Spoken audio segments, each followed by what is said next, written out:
Hello दोस्तों, welcome back to my channel. और आज मैं जिस मूवी को एक्सप्लेन करने वाली हूँ उसका नाम है होली स्पाइडर। ये एक ट्रू इंसिडेंट पर बेस्ड मूवी है जो साल 2022 में रिलीज हुई थी, जो एक रिलीजियस सीरियल किलर के द्वारा तमाम बेगुनाह औरतों की कत्ल की दास्तां को दर्शाता है। ये एक पर्शियन मूवी है और ये इंसिडेंट ईरान की होली पिलग्रिमेज प्लेस माशद की कहानी है। और ईरान गवर्नमेंट कभी भी नहीं चाहती थी कि इसके बारे में किसी और देश को कुछ भी पता चले, लेकिन मूवी रिलीज होने के बाद ये मूवी साल 2022 की one of the best movie बनी। और अगर इसकी रेटिंग्स की बात करें तो इसकी IMDb रेटिंग 7.3 आउट ऑफ 10 है और रॉटन टोमेटोज पे ये मूवी 84% फ्रेश है और इसकी ऑडियंस स्कोर 68% है, जो कि काफी बढ़िया है। तो बढ़ते हैं अपनी मूवी एक्सप्लेनेशन की ओर। तो मूवी की शुरुआत में हम एक औरत को देखते हैं जिसका नाम सुमैया होता है। हम उसके शरीर पर बहुत सारे घाव के निशान देख पाते हैं। सुमैया एक बच्ची की माँ होती है और शायद वो एक सिंगल मदर होती है जो खुद का और अपनी बच्ची का पेट पालने के लिए एक प्रोस्टिट्यूट का काम कर रही होती है। सुमैया एक छोटे से कमरे में रहा करती थी। सुमैया अपनी बेटी से कहती है कि वो सुबह तक घर वापस लौट आएगी और वो रात के अंधेरे में निकल पड़ती है कस्टमर की तलाश में। और तब उसे एक आदमी अपने कार में बिठाकर अपने घर पर लेकर जाता है, जिसके साथ सुमैया बाद में मेकआउट करती है। वो आदमी शादीशुदा होता है और वो आदमी सुमैया के साथ में बहुत ही बुरी तरह से पेश आता है, लेकिन सुमैया इसे बिल्कुल भी माइंड नहीं करती क्योंकि शायद उसके साथ में ये रोज हुआ करता था। उसके बाद में सुमैया बिल्कुल डिप्रेस हो जाती है और वो सड़क के किनारे बैठी एक लेडी के पास में जाती है जो सुमैया से कहती है कि पहले वो उसके उधार के पैसे वापस करे, तभी वो उसे ओपियम देगी। लेकिन सुमैया उससे कहती है कि वो उसके पैसे बाद में लौटा देगी। और सुमैया उससे बताती है कि आज उसे बहुत ही बुरा फील हो रहा है और वो उस सिचुएशन को हैंडल नहीं कर पाएगी अगर उसे ओपियम नहीं मिला तो। दरअसल ओपियम एक प्रकार का ड्रग्स है जो काफी सारे देशों में बैन हो चुका है। और वो लेडी और सुमैया दोनों मिलकर स्मोक करते हैं, जिसके बाद में सुमैया थोड़ी नशे में आ जाती है। और वहाँ से निकलने के बाद सुमैया एक टैक्सी ड्राइवर के साथ में मेकआउट करती है जो उसे ठीक से पे भी नहीं करता। और फिर वो एक वीरान सी जगह पर कस्टमर्स का फिर से इंतजार करने लगती है कि तभी वहाँ पर एक आदमी मोटरसाइकिल लेकर आता है जो सुमैया को अपने साथ चलने के लिए बोलता है। और सुमैया उससे पैसे के विषय में पूछती है। तब वो सुमैया को कड़क नोट दिखाता है, जिससे देखकर सुमैया उसके साथ में जाने के लिए तैयार हो जाती है। और वो आदमी सुमैया को एक अजीब सी जगह पर लेकर जाता है जहाँ काफी अंधेरा होता है। वो आदमी सुमैया को बुर्का पहनने के लिए बोलता है ताकि उसके पड़ोसी उसे ना देख पाए। सुमैया जैसे ही सीढ़ियों से ऊपर चढ़ती है उसे कुछ अजीब सी फीलिंग आती है उस जगह की, और वो ये बात उस आदमी को भी बताती है और कहती है कि उसे वो जगह पसंद नहीं आई और वो वहाँ से जाना चाहती है। पहले तो वो आदमी सुमैया से अच्छे से पेश आता है, लेकिन जैसे ही सुमैया सीढ़ी से नीचे उतरने लगती है वो आदमी सुमैया पे टूट पड़ता है और सुमैया की ही स्कार्फ से उसका गला घोटकर उसे मारने लगता है। सुमैया ज्यादा कुछ तो नहीं बोल पाती, लेकिन उस आदमी से कहती है कि उसकी एक बच्ची भी है, लेकिन उस आदमी को सुमैया पर बिल्कुल भी दया नहीं आती और वो उसे बड़ी बेरहमी से मार डालता है और फिर उसकी लाश को एक खाली जगह पर ले जाकर फेंक आता है। सीन शिफ्ट होता है और हम रेजू रहीमी को देखते हैं। रहीमी पेशे से एक जर्नलिस्ट होती है और वो उन सेक्स वर्कर्स के मर्डर केसेस के सिलसिले में माशद आई हुई थी। तब तमाम लोग उससे सवाल करते हैं कि क्या वो पिलग्रिमेज के सिलसिले में माशद जा रही है। तब वो हाँ कर देती है। रहीमी जैसे ही होटल पहुंचती है, होटल स्टाफ उसके अकेले होने की वजह से उसे होटल में रहने की परमिशन नहीं देते, जबकि उसका रिजर्वेशन होता है। लेकिन जैसे ही वो अपनी आइडेंटिटी उन्हें बताती है कि वो एक जर्नलिस्ट है, वैसे ही उनके सारे डिस्प्यूट सेटल हो जाते हैं और होटल स्टाफ का रिसेप्शनिस्ट रहीमी को उसके बालों को स्कार्फ से ढकने के लिए बोलता है, जिससे रहीमी उससे जवाब देती है कि ये उसका मैटर नहीं है। रहीमी तुरंत ही केस की इन्वेस्टिगेशन में जुट जाती है और रहीमी जब भी ट्रैवल करती थी वो अपने पास में एक नाइफ रखा करती थी अपने सेफ्टी के लिए। रहीमी फिर एक लोकल रिपोर्टर शेफ से मिलने के लिए जाती है जो रहीमी को उस केस के बारे में इंफॉर्मेशन सर्व कर रहा होता है और वो रहीमी से बताता है कि वो आदमी कोई मामूली किलर नहीं। वो किलर हर मर्डर के बाद शेरिफ को कॉल करके उन औरतों की लाशों की जगहों को बताता था और ये सब कुछ शेरिफ ने रिकॉर्ड करके रखा हुआ था, जिसमें वो ये भी कहता है कि वो माशद के सारे प्रोस्टिट्यूट को मार के खत्म कर देगा क्योंकि वो एक गुनाहगार है जो पूरे माशद को गंदा कर रही है। शरीफी रहीमी को उसके आर्टिकल में उन मर्डर्स को रिलीजियस एंगल से ना दिखाने के लिए बोलता है क्योंकि इसकी वजह से वो लोग मुसीबत में पड़ सकते थे। नेक्स्ट सीन में हम सईद को देखते हैं जो कि एक बिल्डिंग कंस्ट्रक्शन में एज ए लेबरर काम कर रहा होता है। सईद 3 बच्चों का बाप होता है, 2 बेटियां और एक बेटा जिसका नाम अली होता है और वो इमाम रजा का फॉलोवर या वॉरशिपर होता है। इसके बाद रहीमी एक ऑफिसर के पास में जाती है जो उस स्पाइडर किलर केस से डील कर रहा होता है और वो रहीमी से कहता है कि पुलिस आज तक उस किलर के किलिंग पैटर्न को बिल्कुल भी ट्रैक नहीं कर पाई है और वो रहीमी को उस केस के बारे में कुछ भी नहीं बताता। रहीमी फिर एक बढ़िया आर्टिकल तैयार करती है जिसमें लोगों को पढ़ने में इंटरेस्ट आए। नेक्स्ट सीन में हम सईद को देखते हैं जो अपनी बीवी बच्चों को मायके छोड़ने के बाद फिर से निकल पड़ता है प्रोस्टिट्यूट को हंट करने के लिए और रास्ते में उसे बहुत सारी प्रोस्टिट्यूट मिलती हैं और वो उनमें से एक प्रोस्टिट्यूट को अपने मोटरसाइकिल पर बैठाकर अपने घर पर लेकर जाता है। और फिर दूसरे दिन वो शरीफी को उसके बारे में फोन करके बताता है। शरीफी रहीमी से उस किलर के मर्डर पैटर्न को बताता है कि वो उन औरतों को उन्हीं के स्कार्फ से उनके गले में गांठ मारकर मारता है। फिर शरीफी रहीमी को कोर्ट ऑफ रिलीजन में लेकर जाता है, जहां पर रहीमी को यह समझ में आता है कि उस किलर को वो रिलीजियस स्कॉलर्स और जजेस सपोर्ट कर रहे हैं। और वो रहीमी को एडवाइस देता है कि वो अपने आर्टिकल्स में या किसी भी अन्य चीज में सोसाइटी में डर न फैलाए। और उस जज की बातों से रहीमी को ये फील होता है कि उसे उन प्रोस्टिट्यूट्स की डेथ वाजिब लग रही है।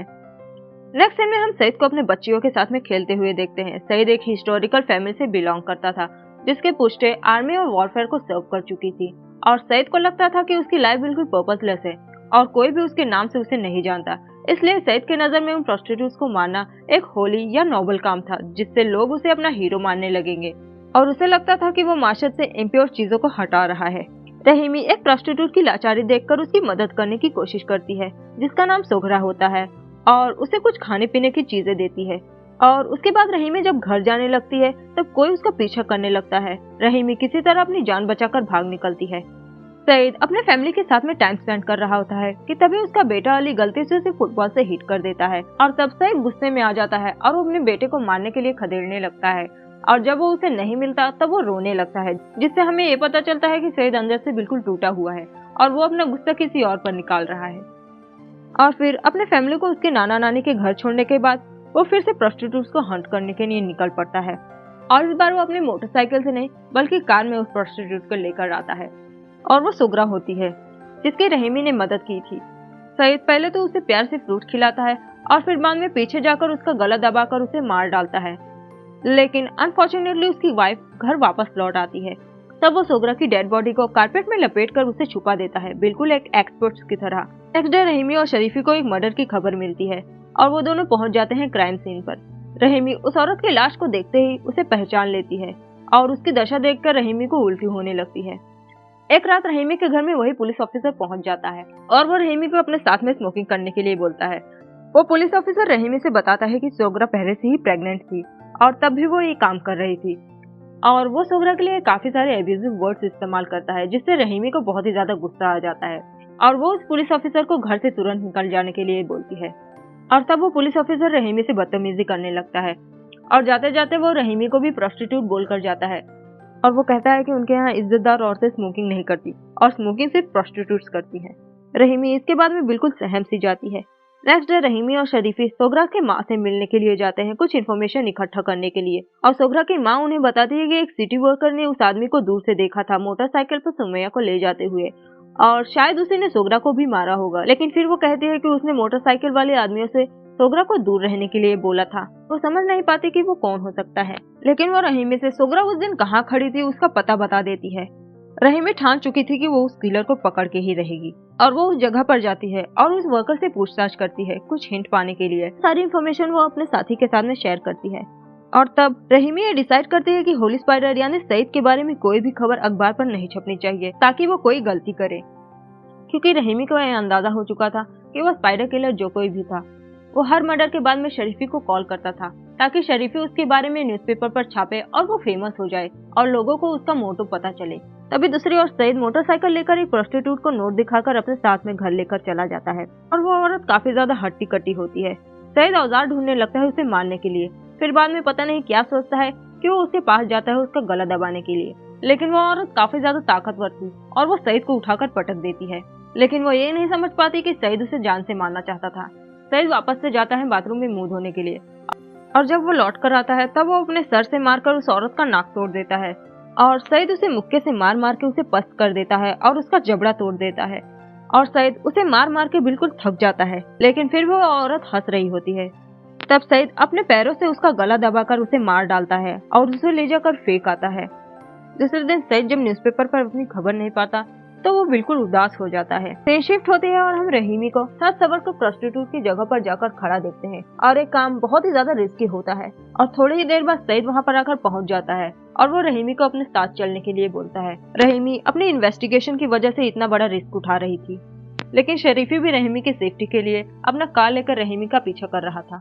लेकिन कुछ ही पल में शरीफी की नजर से सईद ओझल हो जाता है, जिसकी वजह से रहीमी और शरीफी दोनों ही बहुत ही ज्यादा डर जाते हैं, क्योंकि उनकी एक गलती की वजह से रहीमी की जान भी जा सकती थी। रहीमी सईद के घर पहुंचने के बाद किसी तरह सईद से पीछा छुड़ाने के लिए बाथरूम में जाने का बहाना करती है और अंदर जाकर वो अपना टेप रिकॉर्डर चालू कर लेती है। और जब वो कमरे में आकर बैठती है तब सईद उससे बातें करने के बहाने उसके पास में आता है और फिर उसका गला दबाने की कोशिश करने लगता है। रहीमी तब अपना चाकू दिखाकर उसे पीछे करने की कोशिश करती है और खिड़कियों से आवाज लगाती है अपनी जान बचाने के लिए। तब सईद अपने हाथ जोड़ने लगता है कि वो आवाज न लगाए।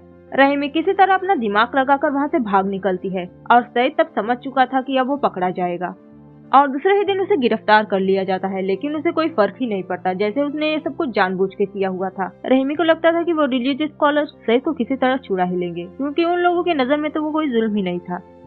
सईद को कोर्ट में पेश किया जाता है और उसे मौका दिया जाता है कि वो अपना पक्ष सुनाए। सईद के वकील ने सईद को पागलों की तरह बिहेव करने के लिए कहा था, ताकि वो सईद को मेंटली अनस्टेबल घोषित करके उसकी सजा कम करवा दे। और दूसरी ओर हम अली को देखते हैं, जो कि बहुत ही ज्यादा खुश होता है, क्योंकि उसके पिता ने जो क्राइम किया था उसकी वजह से उसे समाज में बहुत ही ज्यादा इज्जत मिल रही थी, क्योंकि वहाँ के लोगों के नजर में तो वो कोई क्राइम ही नहीं था और वो एक नोबल काम था।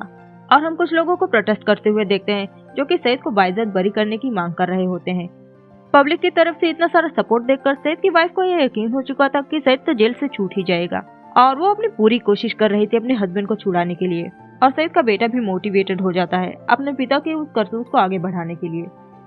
रहीमी इस वजह से बहुत ही ज्यादा हेल्पलेस फील करने लगती है और फिर वो सोचती है कि अगर उन विक्टिम्स के रिलेटिव्स कोर्ट में अगर सईद के खिलाफ कुछ बोलेंगे तो शायद कुछ हो सकता था, लेकिन वो पहले से ही शर्मिंदा थे और वो किसी के सामने अपनी आइडेंटिटी नहीं रख सकते थे, और सारे रिलीजियस फोर्सेस तो थे ही उनके खिलाफ। रहीमी जब एक दिन जेल में सईद का इंटरव्यू लेने के लिए जाती है, तब सईद रहीमी के सामने एडमिट करता है कि उसने 16 औरतों का कत्ल किया है और रहीमी 17वें नंबर की औरत थी और उसकी भी लाश किसी कूड़े में पड़ी होती।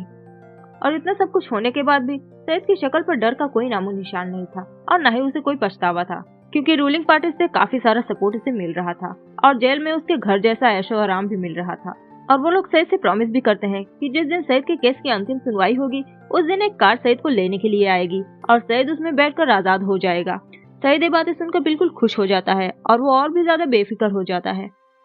मीडिया की नजर हर वक्त सईद पर होती है, जिसकी वजह से गवर्नमेंट पर भी बहुत ही ज्यादा दबाव होता है। और जिस दिन सईद के केस की आखिरी सुनवाई होती है उसके पहले उसके बीवी बच्चे उसे मिलने के लिए आते हैं और बहुत ही ज्यादा दुखी होते हैं, और तब उन्हें भी यह अंदाजा हो चुका था कि सईद अब नहीं बचने वाला, लेकिन सईद को लगता था कि वो आजाद हो जाएगा। सईद की आखिरी सुनवाई के दिन सारे सबूत सईद के खिलाफ होते हैं और उसपे कई धाराएं लगती हैं और उसे 100 लैशेस की सजा सुनाई जाती है और उसके बाद उसे मीडिया के कैमरे के सामने से गुजारा गया। और जैसे कि उन रिलीजियस स्कॉलर्स ने और रूलिंग पार्टी ने सईद से वादा किया था कि एक कार उसे लेने के लिए आएगी, वो बड़ी कॉन्फिडेंटली केक वॉक करते हुए एग्जीक्यूशन रूम की तरफ जा रहा था। तभी एक गार्ड सईद को कसकर पकड़ लेता है और हाथों में हथकड़ी लगाकर उसे फांसी के तख्ते तक जबरदस्ती पकड़कर लेकर जाता है। सईद खुद को छोड़ने के लिए बहुत ही ज्यादा चिल्लाता छटपटाता है, लेकिन वो कुछ भी नहीं कर पाता और वो गार्ड उसे फांसी पर लटका देते हैं और कुछ ही पल में उसकी मौत हो जाती है। और रहीमी ऊपर से ये सब कुछ देख रही होती है। सीन शिफ्ट होता है और रहीमी और शरीफी को देखते हैं। रहीमी का काम खत्म हो चुका था, इसलिए वो वापस से अपने घर जा रही होती है। शरीफी रहीमी को गुड बाय बोलकर उसे अपना ख्याल रखने के लिए बोलता है। रहीमी शरीफी के साथ इतना वक्त गुजारने के बाद शायद शरीफी को पसंद करने लगी थी। रहीमी जब बस में ट्रेवल कर रही होती है तभी वो वापस से अपने कैमरे की रिकॉर्डेड क्लिप देखने लगती है। तभी उसमें सईद के बेटे अली की एक क्लिप उसे मिल जाती है, जो शायद रहीमी जब सईद के घर गई होती है तब उन बच्चों ने चोरी से उसे रिकॉर्ड कर लिया होगा। और उस क्लिप में अली सेम अपने पिता के मर्डर करने के तरीके को रिप्ले करके दिखा रहा होता है अपनी छोटी बहन के साथ में, और वो कहता है कि आगे चलकर वो अपने पिता के इस नोबल काम को बरकरार रखेगा, जिससे हमें ये पता चलता है कि अली भी अब सईद की तरह ही गलत रास्ते पर चलेगा और सीरियल किलिंग का ये सिलसिला ऐसे ही चलता रहेगा। और मूवी यहीं पर एंड हो जाती है। तो दोस्तों, अगर आपको मेरे वीडियो एक्सप्लेनेशन पसंद आया हो तो प्लीज से मेरे वीडियो को लाइक और मेरे चैनल को सब्सक्राइब करके नोटिफिकेशन आइकन पर क्लिक कर दे ऐसे ही मूवी एक्सप्लेनेशन पाने के लिए। तो मिलते हैं नेक्स्ट वीडियो में, तब तक के लिए good bye, take care and thanks for watching.